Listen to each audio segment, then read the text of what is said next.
Davlat xavfsizlik xizmati organlari tomonidan kompleks chora-tadbirlar amalga oshirilmoqda. Jumladan, Toshkent viloyatining Bekobod shahrida o'tkazilgan tezkor tadbirda Bosh prokuratura huzuridagi Iqtisodiy jinoyatlarga qarshi kurashish departamentining Guliston tuman bo'limi boshlig'i hamda Bekobod shahar bo'limi katta tezkor vakili fuqarodan 25 ming AQSh dollari olgan vaqtlarida ashyoviy dalillar bilan ushlandi.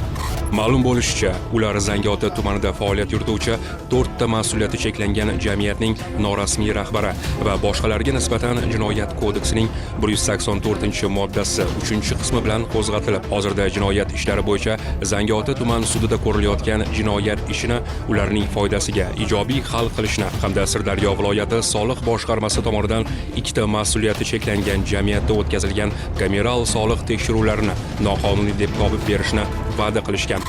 Tergovga qadar tekshiruv davomida aniqlanishicha, departament xodimlari jinoyat ishi doirasida soliq tekshiruvi o'tkazish orqali aniqlangan zarar miqdorini kamaytirish evaziga mas'uliyati cheklangan jamiyatlarning norasmiy rahbaridan muqaddam 108 ming AQSh dollari ham olishgan.